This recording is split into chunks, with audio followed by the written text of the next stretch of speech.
Welcome back to Equities.com. We're at the Vancouver Resource Investment Conference. I'm Galen Engen, and I'm sitting here with Graeme Lempriere, who is the president of Clean Seed Capital. Morning. Welcome, Graeme. Thank Glad you very came much. out today. Glad to be here. So you guys are doing something that hasn't been done in quite some time. You're modernizing the agricultural sector. Yes, we're agricultural. The side that we're dealing with is the seeding side, actually the placement of the seeding product in the ground. Seeding hasn't really evolved that much over the last 20 years. It's been the air seeder business, and it's very broad brush placement of product and very limiting to the agronomy capabilities of the farm.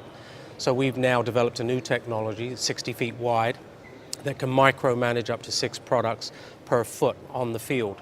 So the plants are getting the right amount of nutrient, the right amount of inputs. It's all wirelessly controlled, and we're giving the farmer the ability to micromanage his agronomy to improve his yields and limit his inputs.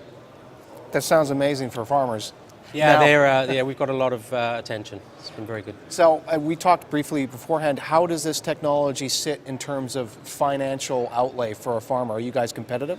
We are competitive. The top line drills that are out there are around the $750,000 mark. We're just under that.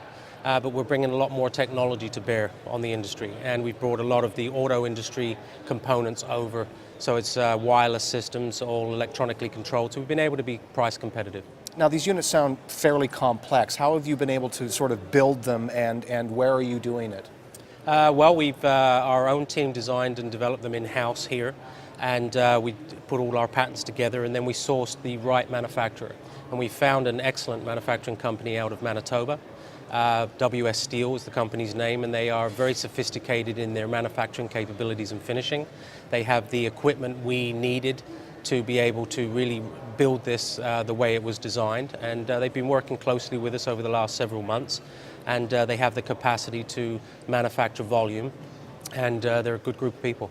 Well, now that you've got them built, ready to go, how are you guys going to distribute them? Do you have a plan in place, or are you guys formulating that, or what? We have a plan in place. We're very close to finalizing that agreement. We've been in negotiations for distribution across the country, and we're close to announcing that shortly once we've finalized the agreements, but we're very close. Now, just so we get a picture of where you guys are at financially, are you set up? Are you going to be going back to the market fairly soon? Like, where do you sit financially? We're in good shape. We completed a financing not that long ago, and there's some pretty attractive warrants attached to that. And we've been getting some good momentum in the market, and also our agreement with WS Steel will involve some support in that area. They're going to be financing the tooling costs and so forth for production. So we're limiting the bleed on Treasury, and we're getting close to sales. So I think combined with what we've just financed and our warrants in the portfolio, we should be okay. I don't think we need to go back to market currently.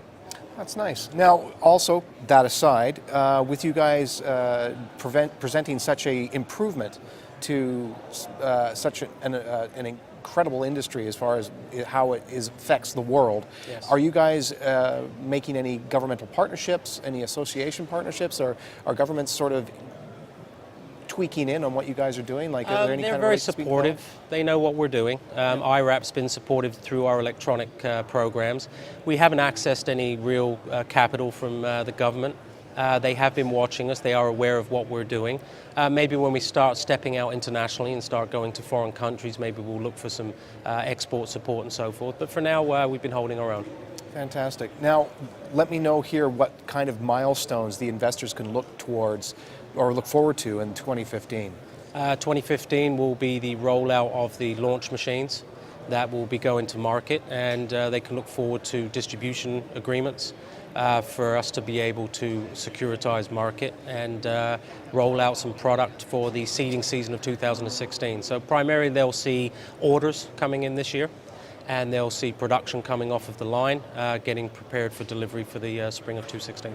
Now, are you guys developing other types of technologies, or is this your That's flagship? That's our lead flagship. Yeah. There will be some size variations for different markets, Australia, Europe, and so on.